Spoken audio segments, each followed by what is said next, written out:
The IOD spring release is here, and I'm sharing a few videos to show you how I'm using all of these wonderful products from the IOD spring release.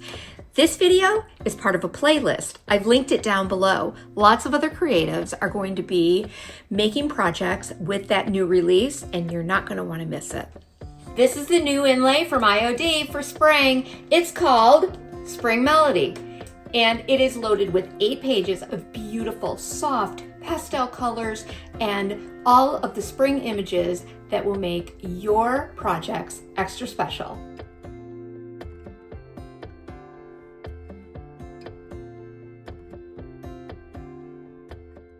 I've already gathered up a few projects that I've had laying around the shop, and I'm going to use the Spring Melody to create some seasonal decor. And I do want to show you how sometimes inlays don't work out exactly the way you want them to, and some ways that you can fix them up so that you don't have an inlay fail. For my projects, I'm going to start by going through each page of the inlay pack to decide which are going to be the best for my surfaces. These colors are amazing, and I can think of so many ways to use them. Sometimes you have to piece together an inlay to make it fit. I'm going to show you how you can embrace the lines and create some aging so that you don't have an inlay fail. Now that I've chosen my patterns, let's move on to project number 1. This is an old card catalog file drawer that I've had laying around for many years. It's already been base coated, so I am now trying to decide on the right fit for my inlays so that I can use that one sheet around the entire box. It's so easy to cut apart the inlays and piece them back together so that you can get just as much usage from them as possible.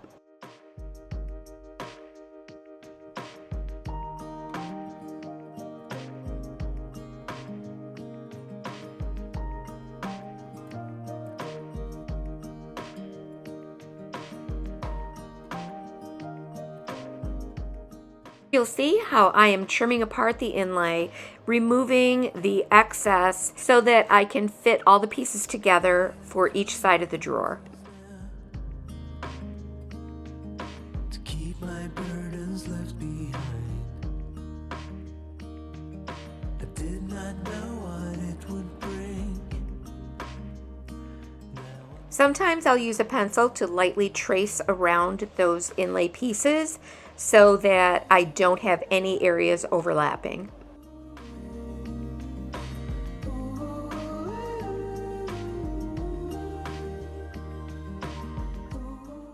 Then use just a bit of tape to hold them together. I'll follow the same process for each side of the box. After I've assembled each of the panels, it's time to apply the inlay. Here I'm brushing on a coat of white chalk style paint and then press the inlay into that wet paint medium so that the pigments can begin to transfer. I've misted the back side of the inlay to kind of get that paint pigment moving before I apply it.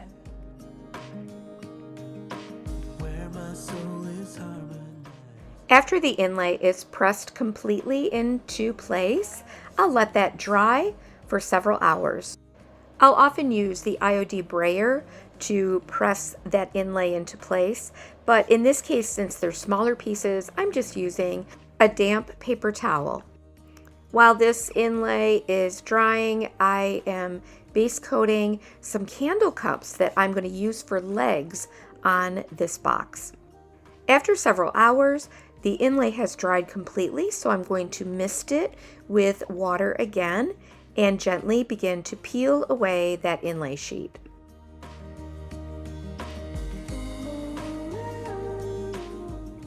This is such a magical process, and I never get tired of it.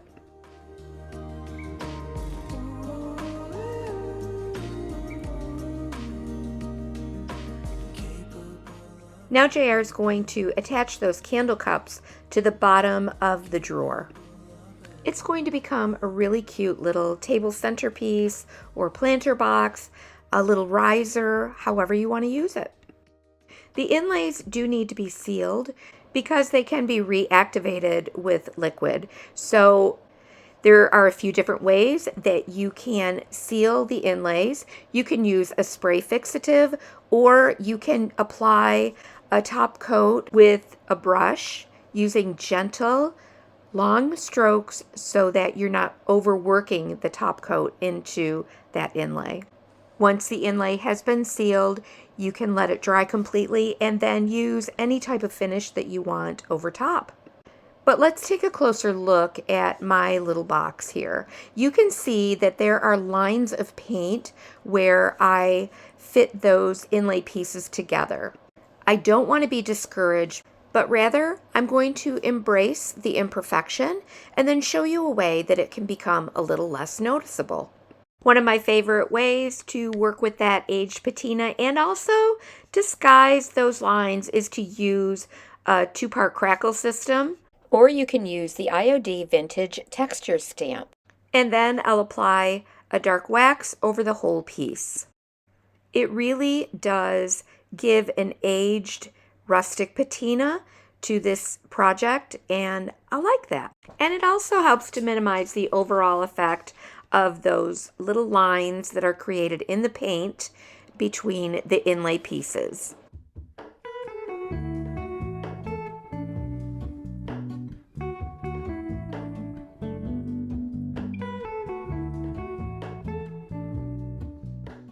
Now let's move on to project number 2. Uh-oh, my inlay didn't completely transfer. Now what am I going to do? Am I going to waste these 2 beautiful projects? Absolutely not. I'll show you how I can use some other techniques to layer and add additional texture so that they look like old vintage wallpaper. These are 2 vintage frames. I had decoupaged a couple of my watercolor rice papers directly onto the glass, but I'm going to reuse these. So I want to remove that. So the first thing I want to do is remove that decoupaged glass piece from the frame.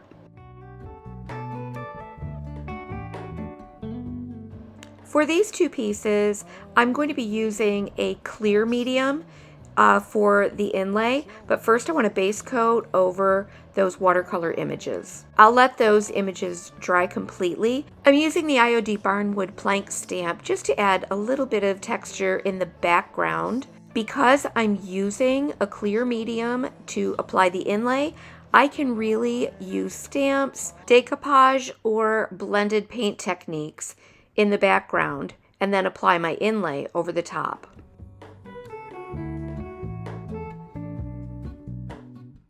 I'm using a decoupage and transfer medium to apply my inlay. You can also use any kind of a clear polyacrylic, clear patina, or top coat as your medium. You want the medium to be applied in a nice even coat.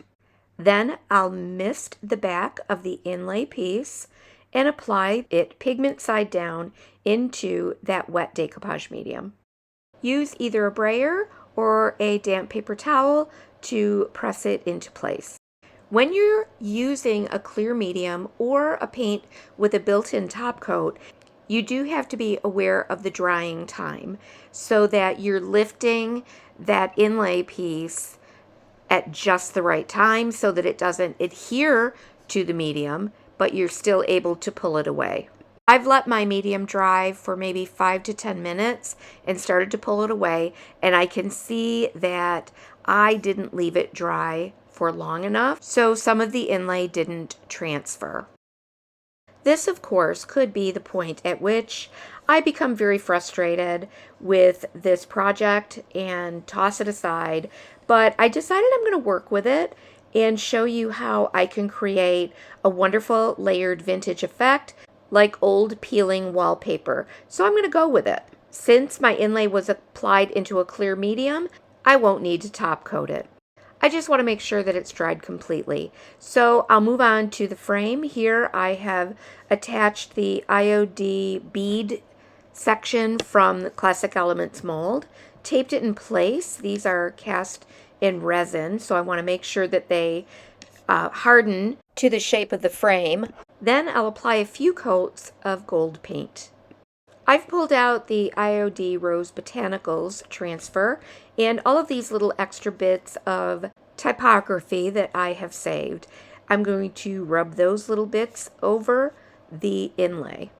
Then I'm going to apply a few of those Rose Botanicals over the top. Then I'll buff over the top of the transfer with a very worn sanding block to age it and distress it just a little more.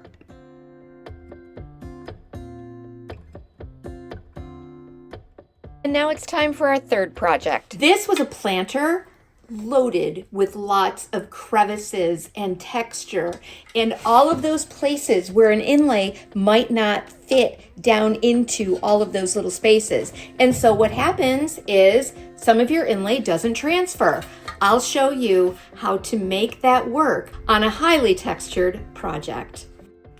This is the third project. It started as a resin planter that was kind of a bronzy gray color, which I then base coated over with a white chalk style paint.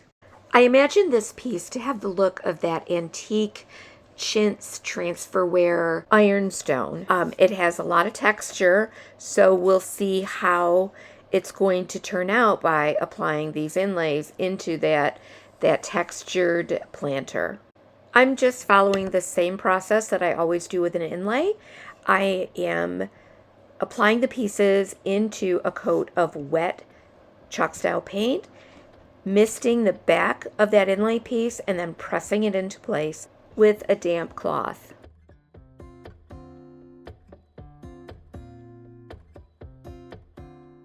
I found it helpful in this case since I was working over so many different curves on the planter to fussy cut the pieces that you want to apply. It makes it a little bit easier to manipulate the inlay piece around all of the contours of the planter. We are so excited to have you here today as we feature the new IOD spring release for 2025. We are so proud to be a retailer of Iron Orchid Designs and love sharing unique project ideas and content here on our channel. If you appreciate and love high-end decor using beautiful products and interesting techniques, we'd love it if you would go ahead and subscribe. And don't forget to hit the notification bell so you don't miss one of our next videos or one of our live streams on Mondays and Wednesdays.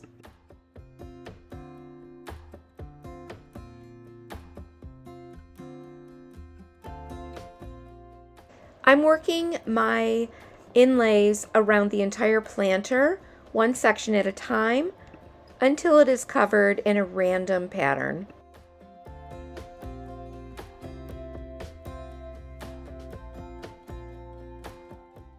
And then I'll allow the entire piece to dry completely. To remove the inlay pieces, I will apply a gentle mist of water to soften the inlay and then peel them back, revealing that beautiful embedded paint transfer.